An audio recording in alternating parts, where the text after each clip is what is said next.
우리 함께 인사해 보겠습니다. 앞뒤자분들과 함께 인사하실 때 참 잘 오셨습니다. 함께 인사하겠습니다.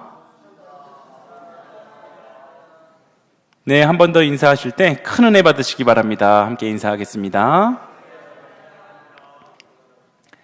네, 우리가 평소에는 우리의 믿음이 굉장히 굳건한 줄 알고 그렇게 살아갑니다. 교회에서는 찬양하고 예배하고 또 직장에서나 가정에서 그리스도인으로서의 최선을 다해 그러한 모습을 지키며 유지하며 살아가려고 합니다. 그런데 인생의 진짜 모습은 평안할 때가 아니라 갑작스럽게 맞이한 위기 앞에서 드러나게 됩니다. 우리가 원하지 않는 많은 위기들이 우리의 인생 가운데 있지만 그중 크게 사람을 좌절시키고 힘들게 하는 것은 단연코 몸에 생기는 병입니다. 병은 단순히 불편함만을 주는 것이 아니라 인간 스스로의 힘으로 아무것도 할 수 없는 그 한계를 경험하게 하기 때문에 불안과 두려움 그리고 절망감을 가져다 주게 되는데, 그래서 우리는 특별히 병들었을 때 하나님 아버지를 간절히 붙잡고 기도하게 되는 것입니다. 그런데 우리가 병 중에 간절히 기도할 때 어떤 기도가 합당한 기도일까? 우리에게는 늘 고민이 되는 부분입니다. 어떤 기도를 해야 할지 이것이 우리에게 고민이 되는 이유는 우리가 우리에게 닥친 이 고난을 통해 하나님께서 우리에게 원하시는 것이 과연 무엇인지 그것을 우리가 알지 못하기 때문입니다. 하나님이 고난을 허락하시는 그 이유는 성경을 찾아보아도 참 다양한 이유들이 있는데, 하나님이 병에 걸린 나를 낫게 해주시는 놀라운 능력을 보여주시기 위함이라면 고쳐달라고 우리는 기도해야 할 것이고, 너무 정신없이 달려온 나의 인생에 쉼을 주시기 위함이라고 하신다면 마음의 평안과 하늘의 소망을 얻기 위해 기도해야 할 것입니다. 또 하나님의 뜻대로 올바르게 살지 못했던 나의 삶의 징계를 위한 것이라면 우리는 회개하며 나아가야 할 것입니다. 그런데 우리는 고난을 통한 그 하나님의 뜻을 그 즉시 알기가 너무 어렵습니다. 물론 어느 정도 시간이 지나고 나서야 그때를 되돌아보니 하나님의 뜻이 이것이었구나 라고 깨닫는 순간이 있긴 하지만, 그 위기의 한복판에 우리가 처해 있을 때에는 당장 그 고난이 주는 의미를 우리가 깨닫는 것은 정말 쉬운 일이 아닙니다. 그렇기 때문에 성경은 고난 중에 어떻게 기도해야 하는가에 대한 시원한 해답을 제공하지 않기 때문에 우리는 참 답답할 때가 많이 있습니다. 질병과 관련해서 가장 많이 언급되는 성경의 사건은 오늘 본문에 등장하는 히스기야 왕의 이야기일 것입니다. 25세에 유다 왕위에 오른 히스기야는 하나님을 멀리하면서 타락했었던 그 백성들을 다시 하나님이 기뻐하시는 모양으로 개혁을 하기 위해서 최선을 다했던 그러한 왕이었고, 39세가 될 때까지 유다에서 가장 탁월했었던 왕으로 기억될 만한 엄청나고 훌륭한 일들을 많이 행했던 그러한 왕이었습니다. 그런데 안타깝게도 39살이라는 많지 않은 나이였던 그때 그는 죽을 병에 걸리고 말았는데, 오늘 본문 이사야 38장 1절은 이렇게 말씀합니다. 함께 읽어보겠습니다. 그때에 히스기야가 병들어 죽게 되니 아모스의 아들 선지자 이사야가 나아가 그에게 이르되, 여호와께서 이같이 말씀하시기를 너는 내 집에 유언하라. 내가 죽고 살지 못하리라 하셨나이다 하니. 아멘. 이사야는 매우 냉정하게 너는 너의 집에 유언의 말을 남겨라. 너가 죽고 살지 못할 거야 라고 예언합니다. 히스기야에게 찾아온 질병은 단순히 위중한 상태가 아니라 하나님이 선지자를 통해 아주 공식적으로 선고하신 그러한 죽음이었습니다. 이것은 절망 그 자체인데, 왕이라는 자리는 이 세상의 대부분의 것들, 아주 많은 것들을 자신의 마음대로 할 수 있는 자리였기 때문에 지금 무엇인가 손을 써볼 도리도 없이 예견된 이른 나이에 죽음을 맞이한다는 것, 이것은 그에게는 너무나 큰 절망이고 좌절이었을 것입니다. 그러한 그가 그 절망과 고통의 한복판에서 제일 먼저 한 것이 이것이었는데 우리 2절 말씀도 함께 읽어보겠습니다. 함께 읽습니다. 히스기야가 얼굴을 벽으로 향하고 여호와께 기도하여. 아멘.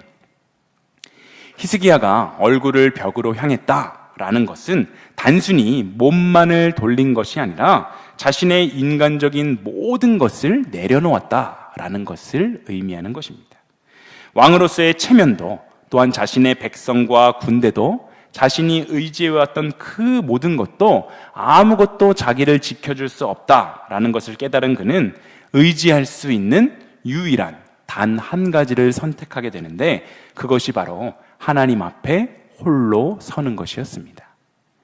히스기야의 기도는 위기 앞에서의 삶의 모습이 바로 그 사람의 믿음을 보여준다라는 것을 잘 보여주는 것입니다. 사람은 위기가 찾아오면 본성이 드러나기 마련인데 어떤 사람은 그 위기에 도움이 될 만한 사람을 찾기도 하고 그 사람에게 의지하고 또는 돈을 의지하여서 돈으로 모든 것들을 해결하려고 합니다.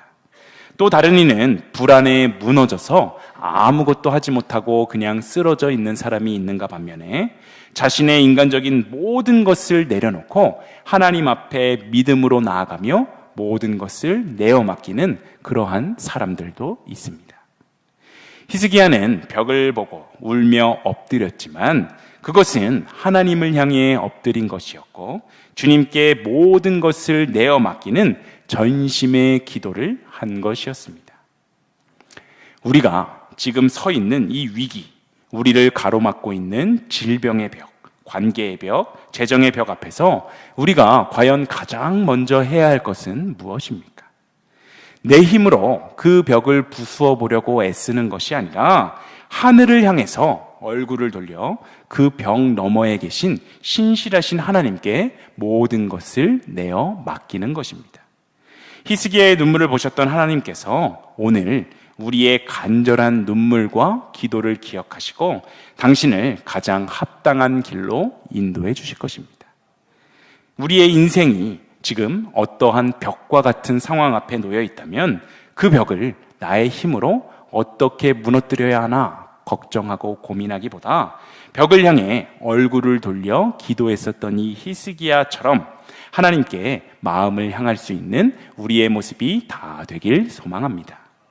히스기야의 눈물을 보신 하나님은 오늘 우리의 눈물과 한숨도 또한 남들에게 말하지 못하는 깊은 속마음까지도 다 아시고 기억하시며 하나님의 때에 가장 선한 길로 우리를 인도해 주실 것입니다. 어떤 상황에서도 가장 먼저 하나님께로 나아가며 신실하신 하나님께 모든 것을 맡길 수 있는 우리들의 삶이 되기를 소망합니다. 히스기야는 하나님 앞에서 울며 기도했습니다. 그는 통곡하며 아주 간절하게 기도했는데 결국 하나님께서는 그의 기도를 들으시고 이렇게 응답하십니다. 오늘 본문 5절 말씀 함께 읽어보겠습니다. 5절입니다. 너는 가서 히스기야에게 이르기를 내 조상 다윗의 하나님 여호와께서 이같이 말씀하시기를 내가 내 기도를 들었고 내 눈물을 보았노라. 내가 내 수안에 15년을 더하고. 아멘. 히스기야의 죽음에 대해서 하나님의 뜻을 전달했었던 그 이사야가 다시 돌아와서 이번에는 히스기야야, 하나님께서 너의 기도를 들으셨고 너의 눈물을 보셨다. 하나님께서 너를 고쳐주실 것이고 15년을 더 살게 해주실 것이야 라는 놀라운 이야기를 전달합니다. 어찌 보면 참 아름다운 해피엔딩이구나 라고 생각할 수 있습니다. 그런데 우리가 이 시간 깊이 생각해 보아야 하는 대목이 바로 이 부분입니다. 하나님은 처음에 분명히 히스기야에게 너는 죽고 살지 못하리라 라고 말씀하셨습니다. 그런데 히스기야가 간절하게 울면서 기도하자 하나님은 다시 내가 너에게 생명을 15년 연장해 주겠다 라고 말하고 계십니다. 그렇다면 이것은 하나님이 히스기야의 뜨거운 눈물의 기도를 들으시고 당신의 원래 계획을 수정해서 더 나은 방향, 그를 살리시는 방향으로 하나님의 뜻을 옮기신 걸까요? 만약 그렇다면 히스기야가 하나님보다 더욱더 지혜로운 판단을 한 것이 되고, 하나님이 히스기야의 그 공적과 히스기야의 그 놀라운 선행들을 고려하지 못하고 성급하게 죽음을 예고하신 것이 됩니다.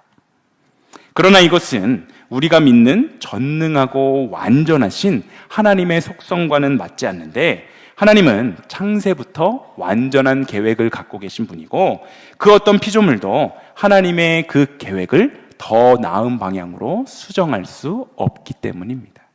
그렇다면 우리가 이 히스기야의 기도와 하나님의 이 응답, 이것을 어떻게 이해하는 것이 좋을까요?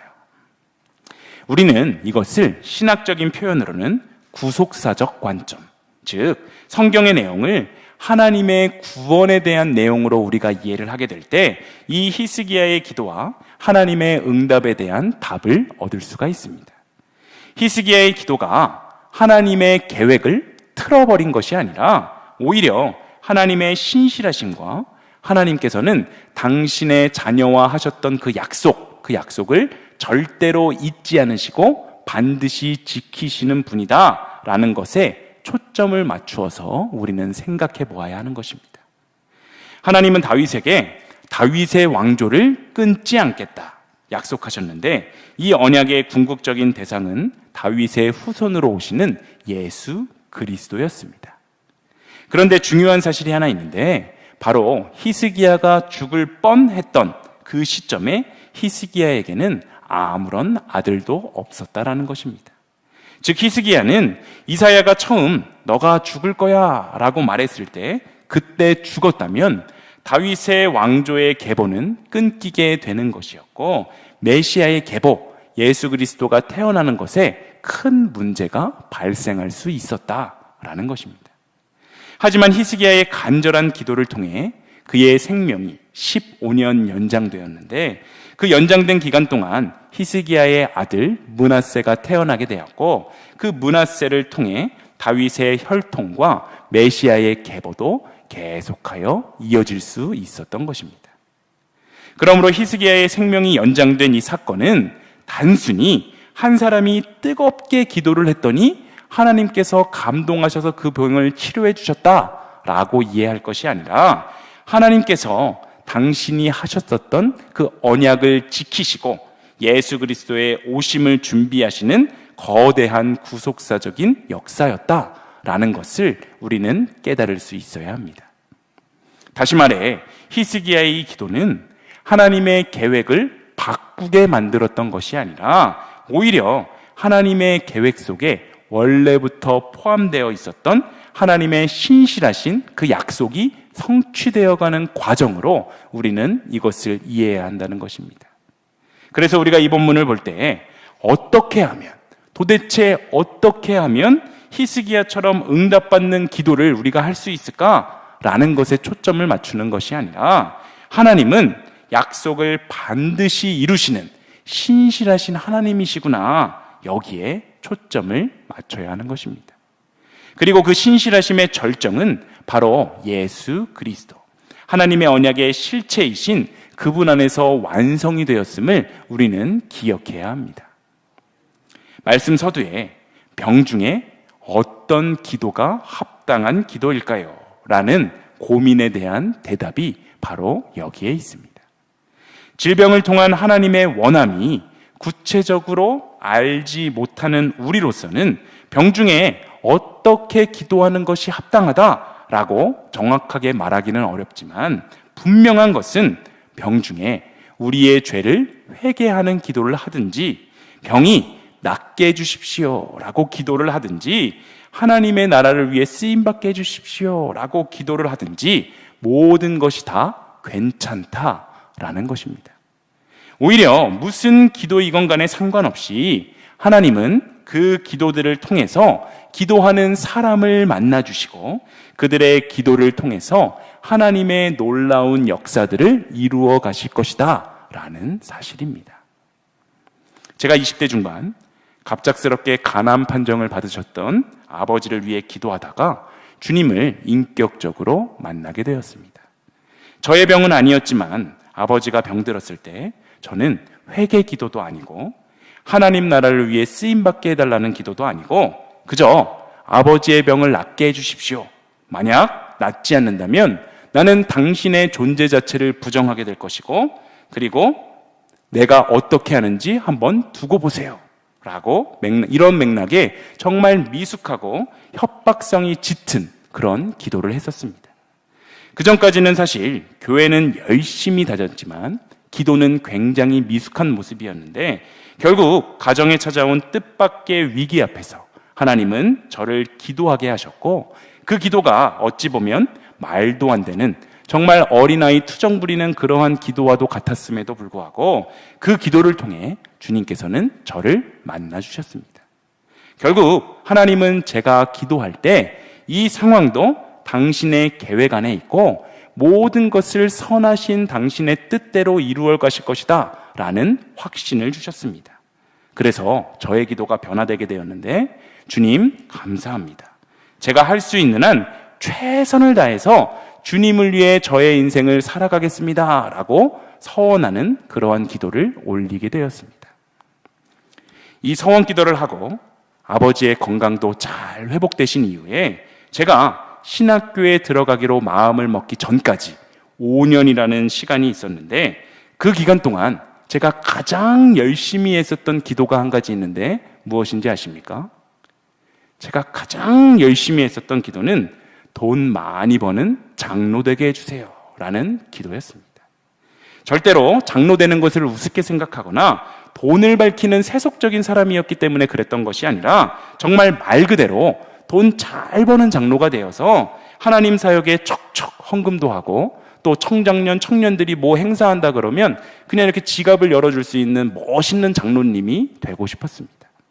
근데 이 기도를 했었던 주된 이유는 사실 따로 있었습니다. 주님을 인격적으로 만나기 전에 제가 서원했던 것이 제가 할 수 있는 한 주님 시키는 대로 살겠습니다 였다고 말씀드리지 않았습니까? 제가 할 수 있는 한 최선을 다하겠다라는 것은 제가 서원 기도 중에도 잔머리를 굴려가지고 빠져나갈 구멍을 제가 만들었던 것인데 이제 내가 할 수 있는 한 최선을 다해 주님을 모시며 살아야겠다라고 마음을 먹고 최선을 다해서 저는 새벽 기도도 나가고 금요 예배도 나가고 주일 예배 성가대도 하고 주일 교사도 하고 청년부 회장도 하고 바로 이런 것들이 저의 가장 최선을 다한 주님을 섬기는 모습이었습니다. 그리고 저의 미래를 상상할 때 제 머릿속에 떠오른 나의 인생의 최선은 멋진 장로가 되는 것이었습니다. 그런데 뭔가 기도를 할 때마다 하나님이 원하시는 것은 그것이 아니라 다른 것을 원하신다라는 마음이 제 마음속에 계속 드는 것이 아닙니까? 그래서 혹시 주님, 제가 목사가 되기를 원하십니까? 라고 기도를 하게 되면 그래 임마! 바로 이러실 것 같아서 저는 절대로 그 기도는 하지 않고 계속해서 돈 잘 버는 장로가 되고 싶습니다. 주님, 저를 사용하여 주시옵소서 라는 기도를 5년을 넘게 열심히 했었던 것입니다. 그런데 여러분들이 잘 아시다시피 저의 그 간절했던 기도는 이루어지지 않았습니다. 그렇다면 저의 5년간의 그 간절했던 기도가 다 잘못된 기도였거나 괜히 시간 낭비만 한 것일까요? 저도 처음에는 시간 낭비였구나 라는 생각이 들기도 했었지만 주님께서 깨닫게 하신 것은 그 기도는 하나님께서 원하시는 뜻에 더욱더 가까워지게 해주시는 주님의 은혜였고 하나님과 더욱 친밀해지게 해주셨던 주님의 시간이었으며 기도하는 건강한 습관을 만들어주는 아주 의미 있는 시간이었다라는 것을 깨닫게 되었습니다. 우리는 힘들고 아플 때 하나님께 해결해달라라고 떼쓰며 기도합니다. 때로는 하나님이 우리를 강권적으로 기도하게 만드시기도 하는데 중요한 것은 우리가 원하는 것을 하나님 앞에 가지고 나와서 기도하지만 우리 마음 깊은 곳에 있는 가장 간절한 열망은 우리의 삶을 통해 하나님의 뜻이 이루어지기 원합니다 라는 것이 되어야 한다라는 것입니다. 병고침을 위해 기도하는 시간, 또 나의 인생에 어렵고 힘든 인생의 그러한 문제들 앞에서 언제 끝날지 모르고 계속해서 기도하는 기간 동안 우리는 도대체 내 기도는 언제 응답이 되는 거야? 하나님이 듣고는 계신 거야, 만 거야? 기도하는 게 의미가 있는 거야, 없는 거야? 라고 생각을 하게 되면 낙심할 수밖에 없게 되지만 우리의 기도가 어떻든 간에 상관없이 우리가 기도하는 이 행위를 통해 하나님은 당신의 크고 놀라운 일들을 이루어 가실 것이고 또 우리가 간절히 기도할 때마다 하나님께서는 당신의 마음을 조금씩 알려주신다라는 것을 우리가 깨닫게 된다면 우리의 기도는 낙심과 절망이 아니라 계속해서 끊임없이 기도할 수 있게 되는 것입니다. 오늘 히스기야의 이야기를 통해서 우리가 반드시 기억해야 하는 것은 하나님은 우리의 기도를 사용하시지만 그 기도가 하나님의 뜻을 바꾸는 것이 아니라 하나님의 뜻이 우리의 기도를 통해 이루어지게 된다라는 것입니다. 히스기야의 절박한 심정으로 애통해하며 기도할 때 인간적으로 보면 그 기도는 기적적인 응답을 받은 것이지만 성경이 우리에게 말하고 있는 것은 하나님은 히스기야의 기도를 통해 이미 준비하셨던 그 구속의 언약, 다윗을 통해 약속하신 메시아의 계보를 이어가신 것이다 라는 것입니다. 이것이 바로 하나님의 신실하심입니다. 약속하신 것은 반드시 이루시는 하나님이 바로 우리들이 믿고 따르고 있는 하나님입니다. 우리는 때때로 상황에 따라 흔들리고 또 약해질지라도 하나님의 언약은 흔들리지 않고 하나님의 계획은 절대로 무너지지 않습니다. 때로 우리가 기도하며 걱정하는 것이 혹시 내가 기도하는 것이 너무너무 부족해서 하나님의 뜻이 이루어지지 않는 건 아닐까? 라는 때가 있는데 우리가 걱정하지 말아야 할 것은 하나님은 우리의 어떠한 기도 속에서도 당신의 일들을 얼마든지 이루어 나가시는 분이시기 때문입니다. 기도란 하나님의 뜻을 나의 뜻에 맞게 움직이는 것이 아니라 내가 하나님의 뜻에 가까워지고 하나님의 뜻에 나의 의지들을 맞추어가는 그러한 과정입니다. 하나님은 우리의 기도를 통해 우리를 더 깊은 기도의 자리로 불러주시는데 기도의 열매는 문제가 해결되는 것이 아니라 하나님과의 관계가 회복되는 것, 바로 이것임을 우리는 기억해야 합니다. 여러분, 신실하신 하나님은 지금 이 순간에도 일하고 계십니다. 우리의 조각난 기도, 부족한 기도, 눈물로 얼룩진 기도, 때로는 엉뚱한 기도까지도 사용하셔서 당신의 놀라운 일들을 이루어 가십니다. 우리가 바르게 기도할 때 하나님이 응답하시는 것이 아니라 하나님은 신실한 분이시기 때문에 우리가 어떠한 기도를 하던 간에 상관없이 당신의 뜻을 이루어 가십니다. 우리는 흔들리지만 하나님께서는 결코 흔들리지 않으시고 우리의 부족하고 연약한 기도를 통해서도 하나님은 그 기도 속에서 우리를 이끌어 가십니다. 그러므로 현재의 내 몸속에 있는 병이든 가족 구성원의 병이든 가정의 어려움이나 마음의 깊은 상처나 앞이 막막한 어려움 중에도 주저하지 말고 하나님 앞으로 달려나와 하나님께 기도할 수 있는 우리의 모습이 되기를 소망합니다.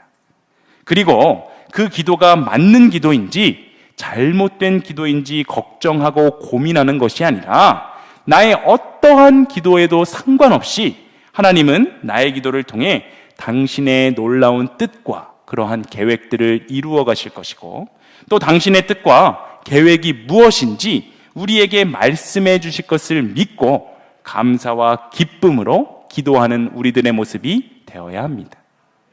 기도가 하나님과 더욱더 친밀해지기 위한 수단임을 기억하며 오늘도 기도하러 나온 이 자리, 이 시간 하나님께 간절하게 기도함을 통해 하나님과 더욱 친밀한 관계를 맺어가시고 신실하신 하나님 아버지를 높여드리는 우리의 믿음, 우리의 기도가 되기를 간절히 소망합니다.